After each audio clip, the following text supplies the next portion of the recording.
Are you excited? I am. God, a part of me thought, maybe I only like Cyberfrog because, EVS. I like EVS, but no. Cyberfrog is a legitimate comic. Okay, so this is Cyberfrog, Reservoir Frog, #1. As far as I can tell, Cyberfrog had 2 just Cyberfrog runs, and then this. And then whatever will be in the future. So let's get into this. Oh, also, we are in peak.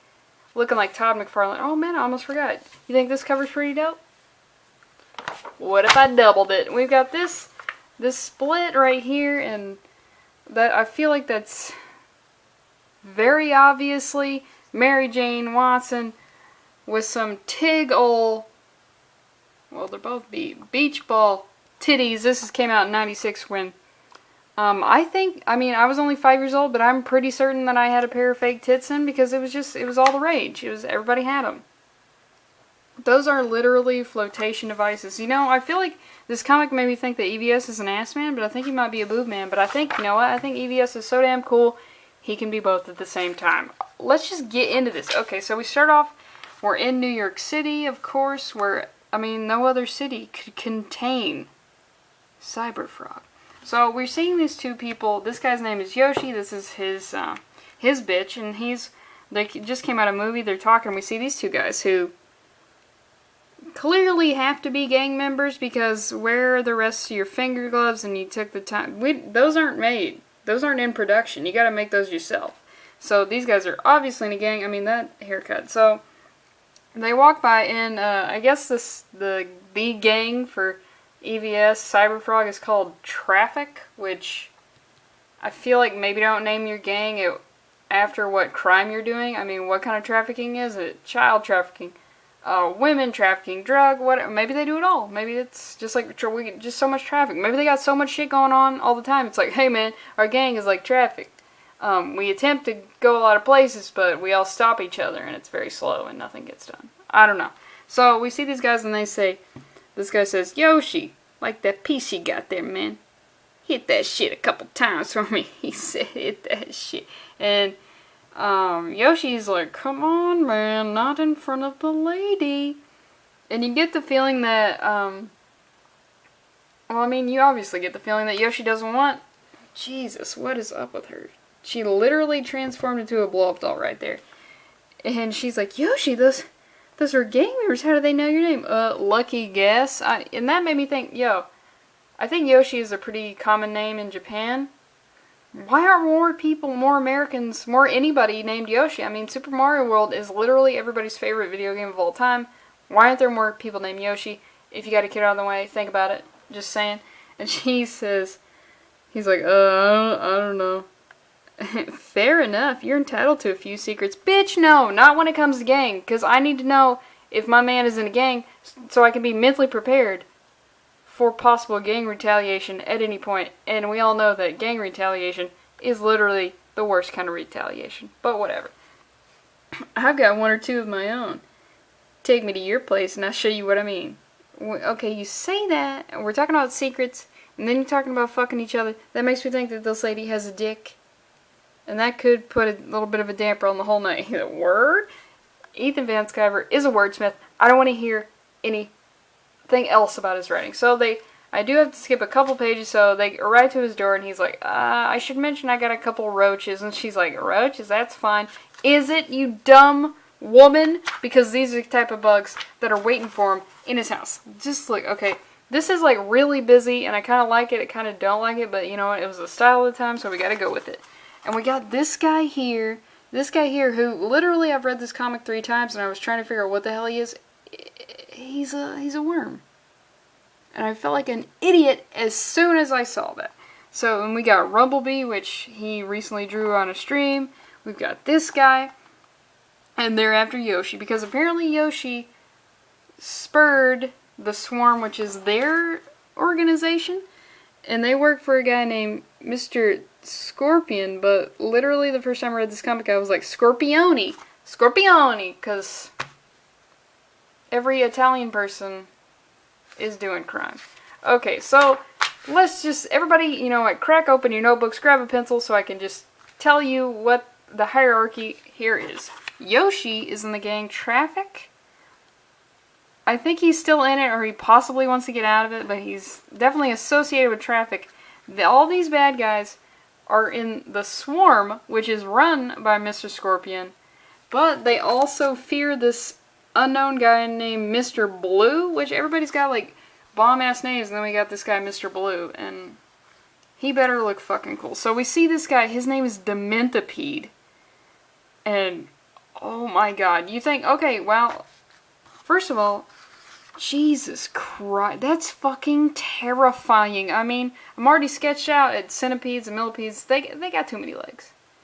Why you got so many legs? What do you need all those legs for? Where are you going? Fucking nowhere. Nowhere in real life and nowhere with your careers, because bugs don't have careers. And then you learn his name is Dementipede and you're like, oh, that's a fucking heavy name. You know what, maybe it's just a name. Maybe it's just a street thing. Maybe it's just, oh my god, fuck, nope. He's demented. Holy shit. This is... I thought I liked choking. Oh my god, this is... I don't know, you know what is super unsettling about it? It's the teeth. Because typically, I feel like we're all sort of okay with decapitations because it's very clean. It's just... I mean, I'm watching decapitation videos on the daily, and it's very clean, it's very precise, but this is just messy. This just is like, Dementipede, your shit is like stainless steel infomercial knives, and you're doing this sort of havoc? You are crazy. And it's just like, oh, and she's like looking right down at it. And then we see this guy. I don't think his name is mentioned, but he says, watch this, Pete, and he grabs it, and you're thinking, oh, he's going to put it in the trash, obviously, because, I mean... What? You're trash. You're trash, lady. I'm sorry, you're a trash lady. And he just grabs it and goes, this is a good place for a stick up, and then just squelch. And I feel like she's looking right at him. And that causes our guy Yoshi to start puking up everything. He's puking up bones. He's puking up pencils and pens and Green Day's Dookie album, which, you know what, if you haven't heard it, I recommend it. When I started playing bass, I listened to that album all the time. I feel like if for some reason you want some Green Day in your life, just read that one. That's the only one I need. So Yoshi apparently took money or something from the Swarm, and then they're just coming to get it. Heads up, Something Wicked This Way Comes. That's a great book. But we see this guy, whose name is Earwig, which let's just drink this in. Let's just look at this guy. Holy shit! Like when he was doing that stream the other day of drawing and he did Rumblebee. You know what? I'm gonna be honest. A little underwhelmed. But Dementipede? This fucking guy, just look at him. All of this is metallic. And he's fucking huge. And then plus he has this, which is either a turret or a sniper rifle or it's a lot. He's already spooky. I don't need him being a marksman of any kind. So he says, something wicked this way comes, and no, it's not the carnival from the book. I do read real books. So who is it? And then we get this, I don't even want to say anything. I just want you to experience it how I experienced it. Holy shit. It's our boy, CF. CF, that's not a good name for initials, but we say, it's the Orkin Man. God, look at that grin. He's just so fucking huge. And this guy, what the hell is right? He just busts in. It's beautiful. It's just beautiful. I have nothing to say. Oh, wait, you know what I have? I literally have everything to say. That's why I make these. He's got a fucking baseball bat with barbed wire around it. And you know he's a real motherfucker because only real motherfuckers have these. Why? Because they're super hard to make. Have you ever just held a thing of barbed wire and then try to get it around something like this? How do you get to stay on? I don't know. It's people who have that are fucking serious. Like, have you ever seen anyone play around with these? Like, oh, I just made that. No. You're about to terrorize these streets. And then Ethan, like, this, I'm about to read what he says, and that's gonna clue you into why I thought Ethan Van Sciver was an ass man, but Ethan Van Sciver, he's literally on another plane mentally, and he can like tits and ass. So he says, hey everyone, long time no see. It's been a lengthy and obnoxious summer. Let me fill you in. Let me fill you all in whilst I rip these techno bugs a new anal pore. Holy shit. I'm going to be using that all the time. And I've thought about it. I think anal pore is literally the worst anal pore, or literally the worst pore to create for another person. Like a new eye pore? No. An ear pore? No. A pore just on your face? Nope. Anal pore. I've never heard a rectum referred to as a pore before, but I fucking like, why wasn't I saying this in the 90s? Why wasn't I saying about anal pores instead of just saying that stuff sucks? So we see him, he's jumping in, God, and then, I swear to God, this book is literally like, excuse me, it's literally like 10% paper, 90% pop culture references. So we see this guy who says, who is this guy? Lou Gehrig reincarnated? You're Sam Kinison. And then he calls his fucking shot. You see, he's got the bat. He's fucking calling it. He's calling that homer. And I don't know if, like, is that some Babe Ruth shit or just baseball players all I mean, if I was a baseball player, I'd be calling everything a homer. Even if I was like the umpire, I'm like, right out of the stadium. I'm gonna catch this shit right out of the stadium. I don't know. I don't baseball. So he starts winding up, and then he just fucking he swings this guy, motherfucker's head into a new zip code. Just fucking crazy. You know what should have been on the cover of this book? 2 decapitations. 1 clean, 1 unclean. Just holy shit. So, I'll skip this page because it's just some dialogue. He jumps on Dementipede. Oh, it's so beautiful. If you can find old Cyberfrogs, fucking do it. He just jumps on him, and he starts just ripping off of his limbs. Because, I mean, that's what you gotta do, because there are literally so many of them. Let me see, this cool shot where it looks like Cyberfrog is holding a scythe. And he just does that. 2 Dementipede just, and then Dementipede says, oh, I don't feel so good. And then his fucking top half just plops off. Can I count that as a decapitation? I don't know. And then our boy, he comes in with, looks like you're half the bug you used to be. Heh, heh.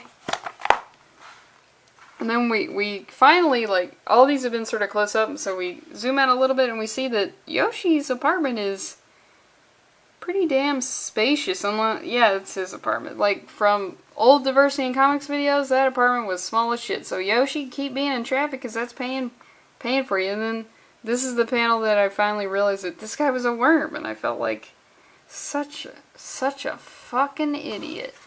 So then we get these. These are, like, incredible. We see that Cyberfrog's having a little bit of dialogue where he's saying he's gonna kick their ass, basically, and he's like, oh man, but I've perfected my poker face specifically for situations like that. And then he says, maybe you should tell your little Girl Scout troop to break camp before I have to get freaky on your asses. Are any of you buying this? So, I like that added dimension of, I just assumed Cyberfrog was a badass and he truly believed himself, because I truly believe in him. And, yeah, it's nice to know that he's got a little bit of dimension, and he doesn't, he has doubts. And we see this, and we see, just look at that. I also love the fire in his eyes. It's crazy. So he's just looking all bowed up, and he just gets these fucking, like, cable-like guns, and he just starts fucking look at that. Even when Cyberfrog is small, it's awesome.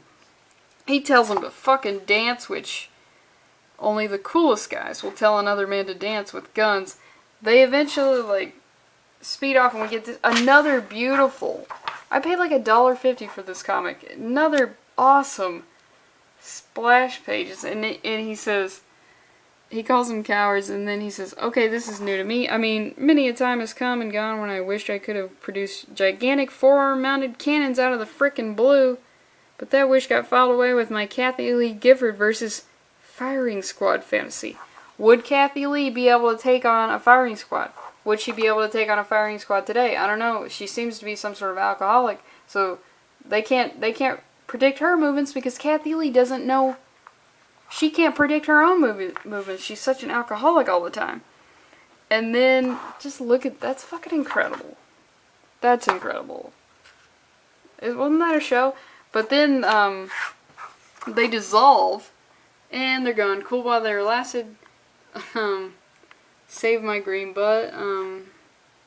And so he just sort of leaves, and then he calls this girl, this very attractive lady, and he says like, oh, he finds this map, and he calls up this hottie to help discern what this fucking map could be. And wow, Cyberfrog's so cool. He's pulling down the ladies, he's eating the KFC, and then there are these 2 pages that reference the villain from Volume 2, Issue 1. The other Cyberfrog comic I did. The guy who had an amulet, and it, like, turned him into this big monster, and it ripped his skin off. There's a callback to that. It's funny, but I gotta skip a couple pages, so that's what I'm gonna do. And then we see this. We see Mr. Scorpion, or as I will forever know him as, Mr. Scorpione. Doesn't that sound like, you come up to me? You come up to Mr. Scorpione? With only 50% of the take? You're fucking dead. So we see him, and he's just got a legion of bugs called the Swarm, and he's basically saying that it's ready for them to rise up. So it's like the mutants that live in the sewer. I can't remember for the life of me what they're called. But then, so the lady goes, and she brings Cyberfrog KFC, because when Cyberfrog calls you up in the middle of the night, and he says, hey bitch, come over and bring me some damn chicken, you do it. I would do it every time. And she realizes that the map is for Cyberfrog's place, and this is, I just want to show this because I don't think we have been able to tell what the size of Cyberfrog is, but this is how large he is. I thought he was literally just people sized, but his arms and legs are a little bit longer, but nope, he's like, God, what is he, like 10 feet tall? And then some bugs come, and that's it, and it's just so awesome. I ordered a couple more Cyberfrog comics, so if you want to see that shit and you don't want to miss it, just give me that subscribe. If you don't subscribe, I'm gonna be forced to rip you a new anal pore, and then proceed to choke myself with it.